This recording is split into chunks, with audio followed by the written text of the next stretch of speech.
Welcome to the Real Estate Investing Club. This is the place everyday real estate investors gather to share their best stories, biggest insights, and favorite tactics to grow a portfolio of cash-flowing properties in today's market. Here's your host, Gabe Peterson.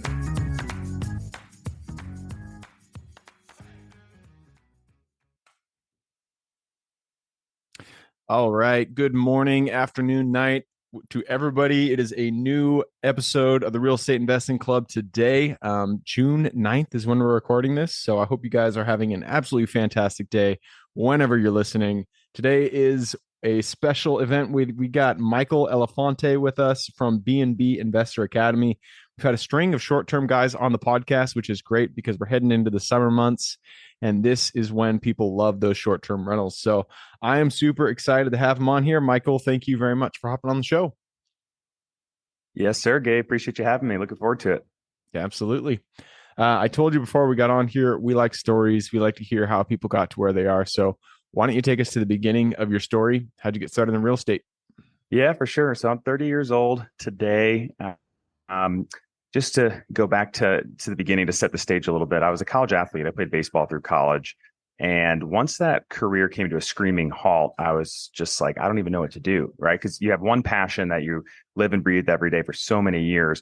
Once that turned off for me, I had to figure out what I was going to do next. So like a lot of young people, I was 23 years old and got an entry-level sales job, just cold calling for a tech company, had no idea what I was even setting up appointments for to ultimately have, sales reps sell to clients. And, man, I felt burnout fast. And I was like, I don't know how people do this. So I was like, maybe it'll get better. I'll get a promotion. I'll change jobs. It'll get better once I make this amount of money, right? I'm at this level.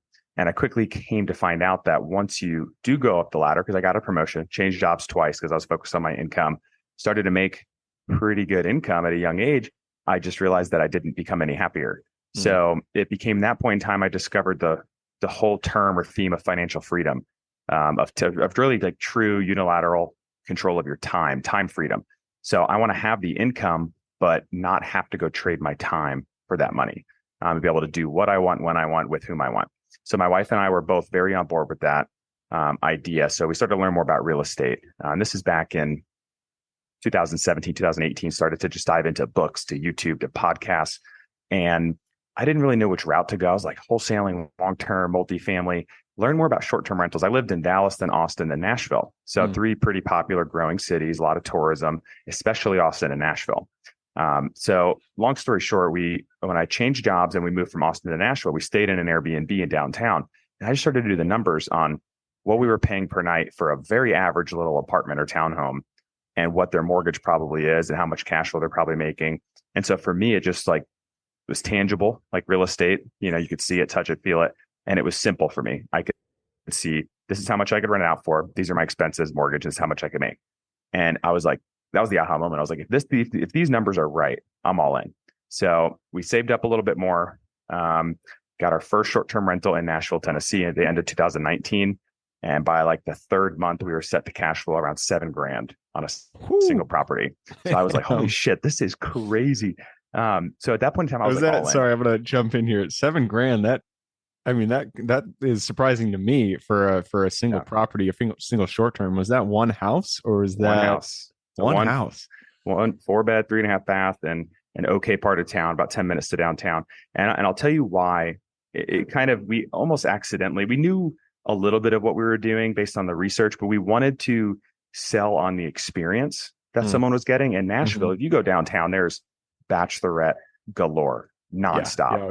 And I actually went to Nashville for the first time. I think it was like 2 or 3 years ago, and we went down. I can't remember the name of the street, Broadway. The main one there. And Broadway. I swear to God, I saw like 10 bachelorette parties just going down the street. I was like, wow, this is pretty crazy. They go all out, and I was like, okay, that's really cool. And what I like about that is it's for most people, right? The majority of people, it's a one-time event in your life. Where you have like your best friends and you're celebrating your bachelorette party or, the last single weekend, whatever, of what it's supposed to mean. And people are willing to spend a lot more money for that experience and the memory versus just a regular vacation. Is certainly more than just what they would pay for rent in an apartment to live in. So I was like, okay, how can we cater to bachelorette parties? So around Nashville, if you guys have ever been there, if you ever go in the future, you'll notice, and a lot of big cities are kind of doing this as well, but Nashville is very big on murals and interactive murals. And a couple celebrities started taking pictures in front of the ones with big wings on sides of buildings. Yeah. I've seen those. Yeah. And they became famous. So I would drive around and I would just joke with my wife. I'm like, who in their right mind is going to go to Nashville, Tennessee for a weekend and wait hours on a Saturday morning to take one photo? But clearly hundreds of people were. I mean, I'm talking like 100 people waiting in line around the block. And so I was like, what if we can bring that experience inside? So we hired a mural artist, $2,500, painted a beautiful mural of these colorful butterfly wings, called it Butterfly B&B with Nashville written above it. And sure enough, it hit off. As soon as Bachelorette season came in, which is like March through October, that's when we had all those big bookings. So we were renting like almost 2x what our neighbors were renting at. And we had every weekend booked like months in advance. So it was crazy. Now, the only caveat to the story, which, is kind of a gut punch, but still like really panned out well long-term, was COVID came. So we had like 40 grand in cancellations in a week. Oh, man. And Airbnb really screwed the host. Not happy with that. But they overrode cancellation policies. I guess no one knew what to do at that time. I was probably a little more optimistic with the whole COVID situation. So my wife and I liquidated our retirement accounts. We're like, we want the next one. We were all out of money. I actually sold my truck to furnish the first one because I didn't realize how much it cost to furnish a whole house. Right. All hindsight, right? We just dove in and learned as we went. But the second one we sold, I liquidated my retirement account, my 401k, my wife with her IRA, and we got the second one. And we closed the week the first COVID case came to the US. So it was like March, after, right? March 2020. Exactly. Yeah. So it was right like when those other cancellations were happening. We're like, this is crazy. I don't know. So long story short, now a couple of years later, we have 7 properties. They'll do probably around 1.2 million in revenue with just 7. And our cash flow, like our net margins on that, are typically 40 to 45%. And that's after doing a couple cash out refis to help accelerate our investment journey. And we really try and sell on the experience. And honestly, we can get into this as much as you want today, Gabe, but that's like the key with Airbnb and short-term rentals is people want the experience, and that's what they're willing to pay more for. And at the end of the day, it's like any business. You want to compete on value, not on price. Because if you compete on price, the more competitive it gets, more supply goes up. It's just a race to the bottom.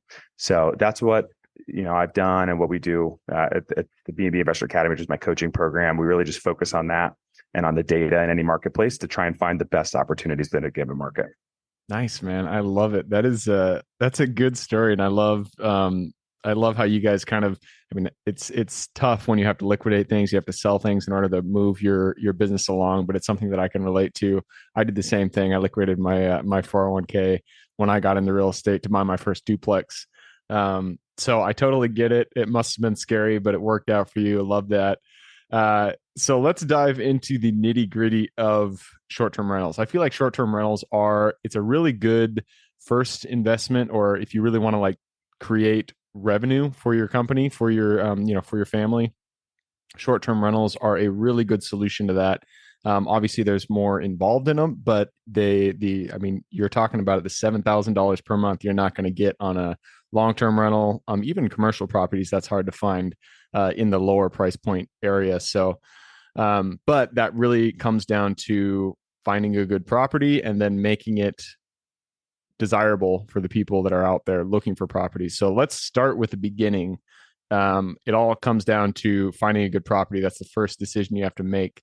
What do you do to really identify those good single family, condos, whatever, that you feel like are going to be good short-term rental potentials? Yeah, I feel like a lot of people try and overcomplicate this, but what's cool about today is the data is there in every market in the world.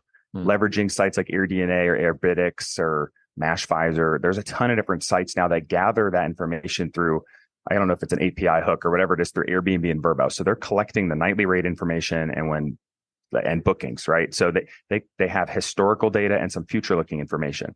Not only that, my one recommendation to people, if you're unsure of where to invest, just pick a couple markets to start out with, look on AirDNA and just go straight to the bottom of the top performing properties. Don't try to recreate the wheel. There's clearly a reason why these properties and you'll see they're clustered in certain zip codes or certain neighborhoods within a market. So you can immediately funnel out other areas that people aren't spending money on, right? From a vacation standpoint. So I know where people are willing to spend more money where they're renting more frequently. And not only that, I could drill into all of the listings and I could see what amenities they provide, right? In Nashville, you may want to have a themed place. You may want murals. If you're in the mountains or a lake or traditional vacation spot, you may want like a game room, a theater room. Are you catering to families? Like, what are people willing to spend more at? And what do they not have at home that they want to pay for when they're on a vacation with their spouse or their family? So those are like the biggest things. And from there, you just work with a realtor and make sure that you find a property that fit those criteria that is also zoned eligible for whatever the local short-term rental permit or regulations are. So yeah, not to overcomplicate it. And then from there, you run the numbers. You could look at the average daily rates on comparable properties, what you think the occupancy would be. And then of course your debt service, your operating expenses. And that's ultimately what we're after, right? Our cash flow and our cash on cash return. Yep. Nice. So that, that makes a lot of sense to me. You're using the Air DNA and you're looking at where top performing properties are already located. You don't want to reinvent the wheel. You're not going to try to force people to take a vacation in a place they don't want to take a vacation. So you're looking at properties only in those areas. Zoning, that was actually one of the questions that I had. How do you, getting into laws and especially like HOA laws and all these different restrictions that you have when it comes to short-term rentals. Is there a quick and dirty way to do this? Or is it really just manually, like even hiring a VA to go out there, call the HOAs, figure out which ones allow short-term rentals, call the zoning board, figure out if you're allowed to do short-term rentals, all that kind of stuff? Yeah, I think the easiest way of starting out, a lot of cities have gotten a lot better, probably over the past 3 years, at publishing information and solidifying what their actual rules are. Because it was kind of the wild, wild west like 5 to 8 years ago. Now, for example, if you guys we were just talking about Nashville, go to Nashville, literally just Google the city name and then short-term rental permit or vacation rental permit. Usually the first or second thing on the Google search is going to be on the city website that shows you if there are different types of permits, like owner occupied, meaning you live in the unit as your homestead and rent out other rooms, or if it's a duplex, or a non-owner occupied permit, which is what most investors are looking for. And then it'll have criteria like, do they restrict them in certain zones, like certain residential areas? And each city has their own weird acronyms, right? Like RM20, for example. But for me, to expedite that, work with a realtor. You give them your criteria and work with someone who's familiar with those rules. Because if you're looking in multiple different cities, it can be a little bit of a headache and time consuming to go figure out all the different rules and nuances. So if you work with a realtor, they can just feed you properties that fit your criteria, 1, and 2 are already eligible for a permit and abide by the local restrictions and laws. And that way you don't have to worry about it. Now, double check them, of course, just to be sure if you find a place you're going to put an offer in on. But that would be what my first recommendation to save you a lot of time. Yeah, that makes sense. Next question I had was bed, bath, and then size. Buying a 5-bedroom house or a 1-bedroom house, it's going to attract different types of people, different types of groups. Is there a specific bed, bath ratio that you like to focus on, a specific footprint that you like? What advice do you have for that kind of thing? Each market's going to be a little bit different. So typically in urban markets, I honestly like smaller places that are focused more on the location, because if you get into like a 4-bedroom condo or penthouse, it's going to cost you an arm and a leg. So it's a little bit more cost prohibitive. So if you can I'd rather have a place that is really close to the action. So if you're in a city that you can walk to downtown, walk to restaurants, walk to a concert, walk to a professional sports game, that's going to be big, because those are the things people are going to be doing. In vacation markets, I focus on bigger properties. Now, with the bigger properties you go after, it does limit your competition a little bit, because typically the purchase prices are a little bit higher. And there's usually less competition as well. So it just depends on the market. But again, rely on that data that you have out there and run analysis on a 1 or 2-bedroom property. You can also run on a 4 or 5, 6-bedroom property and see what is typically spitting out the higher cash on cash return or ROI that you're going to get. So see where your money's going to work harder for you. Yep, makes sense. Now let's talk about management. Short-term rentals, it's a lot more intensive than a single family long-term rental. What advice do you have for management? Do you generally work with, short-term rental property managers? Do you do it yourself? How do you guys manage that? I usually push people to self-manage starting out. And of course, you can leverage a VA to help and just teach them your operations. But if you set it up correctly and leverage the right software, which honestly, software and tech has democratized short-term rentals for the everyday investor, because you no longer have to operate locally with an office and cleaners on staff and handing out physical keys. You can have smart locks. You can send codes automatically through your property management software. You can price automatically through Price Labs, other dynamic pricing tools, and then just use local cleaners and sync calendars with them.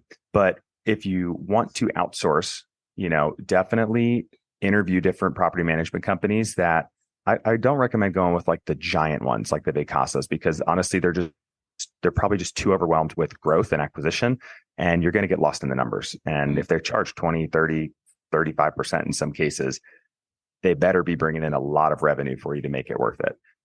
So I self-managed for 3 years. My wife and I did, with actually no VAs. We just you can automate a lot of the messaging through tech again. So it only takes like 30 to 60 minutes a week per property to manage on your own. And then my business partner and I, someone who actually took the course I created several years ago, came to me, and he was co-hosting other properties in his market, and said, "Hey, let's start a property management company." So at first I was like, no, I don't want to do that. But then I was like, it's actually a good opportunity, because there's a void in the market where there's so many PMs that are lagging and not adopting tech and doing a disservice to the homeowner. So we started Home Team Vacation Rentals, and we're one of the fastest growing PMs in the country. We've just completed an acquisition of like 115 properties on top of our others. So we're going to be about 230, 250 properties a year in.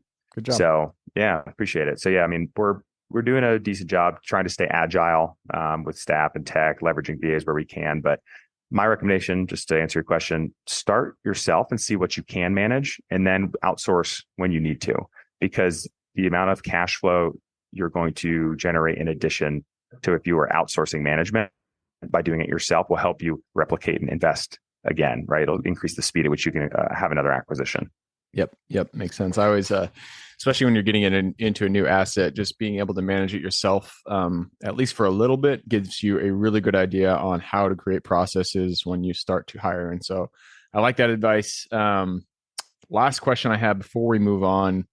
Shoot, it just left my mind. I was thinking of a question that I thought would be really useful for everybody to listen to, but we call this dad brain. You have a 2-week-old or 2-month-old. I forget what you said. Like, that's dad brain, man. You're probably running on fumes right now, so no worries.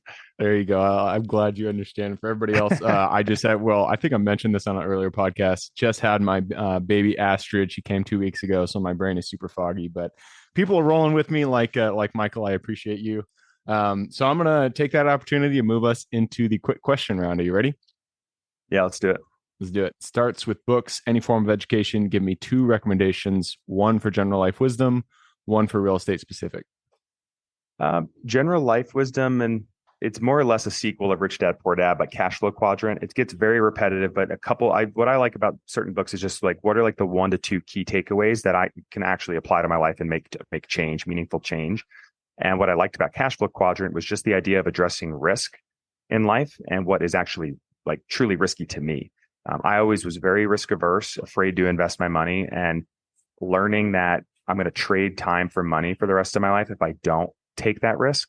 All of a sudden, it became a lot riskier to rely on an employer for the next 40 to 50 years and hope to retire someday. So that like mindset shift was like the biggest takeaway from that book. And then there's a lot of great real estate books out there. One that I just remember, and it just got me super hyped and motivated and understood things like return on equity, was The Millionaire Real Estate Investor, which is a classic. And I recommend that to anyone. It's a super solid book. A lot of great takeaways there.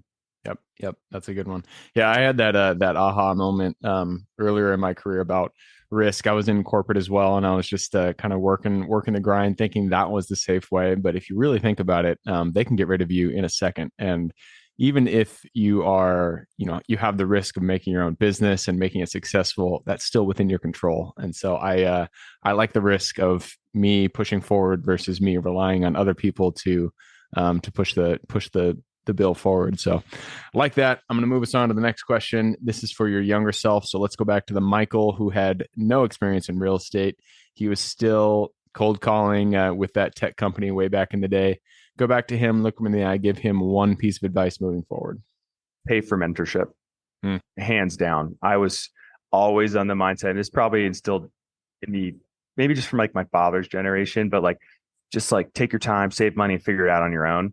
And I did that for so many years, and I kick myself for it, because now I invest in myself as much as I can. And the ROI and time at which you can accelerate your journey to whatever you're looking to accomplish, real estate investing, building a business, coaching program, whatever it is, by having somebody who's been there, done that, will like 10 to 100x the speed and the ROI you're going to get on whatever you spend on that mentorship. So free or paid mentorship, hands down, I wish I would have done that earlier on. Yep. Good advice. All right. Next question is about your business. The first three positions we hire form the foundation of our business. So speaking of your short-term rental company, what were the first three positions you hired for? And would you do it differently if you did it again today?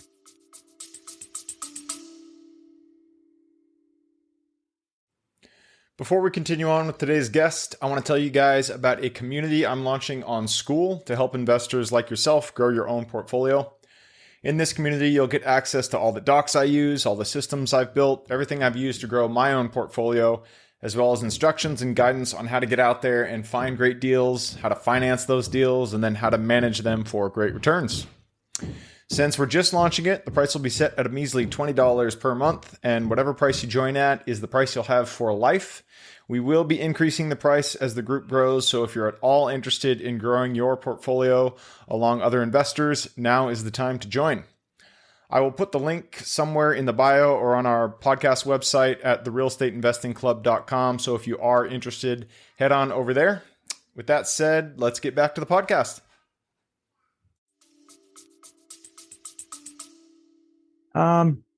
Specifically for setting up our investments, I would probably say I wish we would have hired like a director of guest communication earlier. That was like one of our first hires for our management company, because you have to work on the business, not in the business. And for two, it's kind of going back again to outsourcing or paying for mentorship, paying for your time back. That was the toughest part, because like the biggest time suck in vacation rentals is guest communication and communication with your cleaners. And you could teach a VA to do that in no time, and it would cost almost nothing, a few bucks an hour. So that would be the biggest thing I would have done different for the first hire. That makes sense. All right. Next question. This is a good one for short-term rentals. The United States, it's a big place, a lot of opportunity out there. So give me the metro you're most excited about investing in today. It's the most common. I get asked this like 15 times a day. And to be honest, there's not one specific location I'm gung-ho about compared to others. I will tell you like the general criteria that gets me excited. There's two different types of markets. There's urban markets or metro, and then there's vacation markets. I'm just going to focus on vacation markets for this specific question. I want to be in a vacation market that's medium to large, that is driving distance. So like 1 to 4 hour drive from one or more major metropolitan areas that are growing in population. The reason I want that is because if those metro areas, let's say Nashville, Tennessee, growing city, Gatlinburg, Smoky Mountains, already the number one most visited national park in the country. Well, that's driving distance from Chattanooga, Knoxville, Nashville, Atlanta, Raleigh, Charlotte, all these major areas, Greenville, South Carolina. So the more people that move there, what do they want to do on their free time or when they have PTO? They want to drive to the nearest spot that they've never been to and experience the local thing that they moved there for. So for me, it just creates longevity in your investments. And then to piggyback on that, if you do invest in metro areas, growing population and growing in tourism. Makes sense. All right, next question. And this is actually the question I was thinking of earlier, but we're going to ask it now. Software, it forms the backbone of our business. So what is, I'm going to ask the top 3 software tools that you use in your short-term rental business that you could not live without. AirDNA, that just gives me historical data and some future looking information to ensure that I am forecasting correctly and I can make data-driven decisions on my investments. Secondly, would be property management software. It's hands down the most important part of your business. It saves you a substantial amount of time, and it can allow you to operate on multiple different OTAs like Airbnb, Vrbo, direct booking, and manage everything from one central location and automate a ton of things. And do you use like I use Appfolio? Do you use something like that, or is there something specific to short-term rentals that you feel there's a bunch of different property management softwares out there. A lot of them accomplish same 95% of the same thing. A couple have like nice features. We currently use Guesty. A good entry level one would be Hospitable or Guesty for Hosts, and then Guesty for Pros or Hostfully or one of those bigger ones if you want to grow or manage other properties for people. And then the next one would be dynamic pricing software. The one we currently use is Price Labs. I would also recommend checking out Wheelhouse.